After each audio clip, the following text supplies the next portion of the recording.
السلام عليكم وعلى كل اللي بيشوفونا، واهلا بكم في حلقة جديدة من حلقات قناة منورة ستايل. فضلا وليس امرا، لو اول مرة تشوفي قناتي ما تنسيش اشتراك بالقناة وتفعيل جرس الاشعارات عشان يوصلك كل فيديو جديد بينزل للقناة. الحلقة بتاعتنا النهاردة وهي خاصة بالاطفال، زي ما عودتكم كل فترة بديكم فيديو خاص للاطفال. الفيديو النهاردة وهو عبارة عن علاج الكحة الشديدة عند الاطفال او السعال الشديد. طبعا انا جايبه لكم النهارده وصفه من 3 خطوات. لو اتبعتيهم اول لما طفلك يعاني من السعال ان شاء الله الكحه او السعال هتروح من عند طفلك بسرعه جدا. وان شاء الله يعني هتفيد طفلك جدا.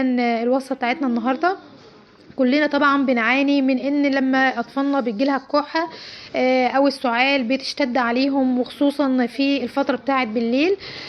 طبعا لازم تخلي كل الزيوت اللي انا هقولك عليها النهارده دي موجوده عندك في البيت عشان الضروره. اول زيت معانا هنقول عليه اللي هو زيت الخروع. زيت الخروع ده لازم يبقى موجود عندك في البيت، وبيعالج الكحة بطريقة جميلة جدا، بس مش شرب طبعا. هناخد معلقة من زيت الخروع زي ما انتم شايفين قدامكم كده، وتدهني بيها، هتدلكي بيها الصدر بتاع طفلك.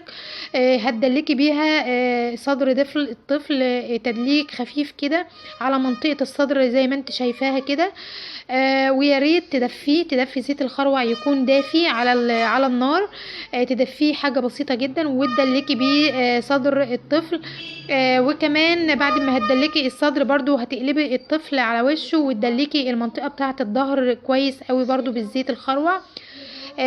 يعني اول خطوة معانا النهاردة وهي تدليك بزيت الخروع لمنطقة الصدر بتاعة الطفل والمنطقة الخلفية للصدر اللي هي منطقة الظهر من ورا.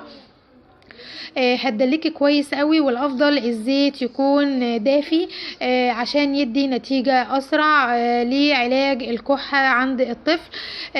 ما تقلقيش من زيت الخروع لما بتدفيه. كل الطريقة اللي انا هقولك عليها النهاردة دي كنا بنستخدمها، امهاتنا كانت بيستخدموها زمان لينا. طبعا بعد ما هتدلكي بالزيت هتجيبي فوطة عندك، فوطة صغيرة على قد جسم طفلك.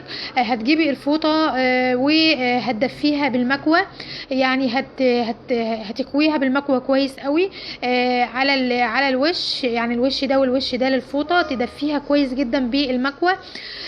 تطبقي الفوطة نصين صغيرين، وتحطيها على صدر الطفل تحت الهدوم على طول، تكون ملامسة لصدر طفلك. وهتسيبيها على صدر طفلك فترة اكبر على صدر طفلك لحد تاني يوم الصبح، ما تشيليهاش خالص، يعني تسيبيها فترة طويلة على الصدر بتاع طفلك. هتحطيها وتلبسي فوقها الهدوم على طول من اول الرقبة كده لحد بطن الطفل من تحت.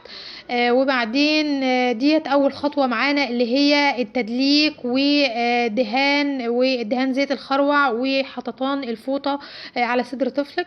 تاني حاجة هنستخدمها وهي زيت السمسم. كلنا عارفين زيت السمسم طبعا بيعالج الكحة بطريقة جميلة جدا. هتدي معلقة صغيرة من معالق الشاي لطفلك زيت سمسم، تديهوله عن طريق الفم.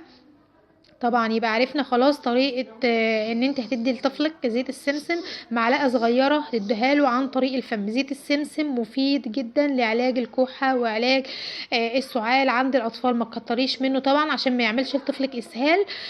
هتدي معلقة واحدة بس، ولو زادت هتديه برضو قبل ما ينام معلقة بالليل. يعني معلقتين كفاية في اليوم. هي معلقة واحدة تديها له بالنهار ومعلقة صغيرة برضو بالليل لو قبل ما ينام طفلك.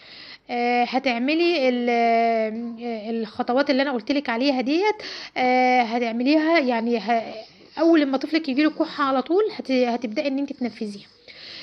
طبعا كل الوصفة اللي انا قلت عليها دي النهاردة هتعالج الكحة عند الطفل والسعال ان شاء الله. شكرا ليكم ومع السلامة في حلقة جديدة من حلقاتنا.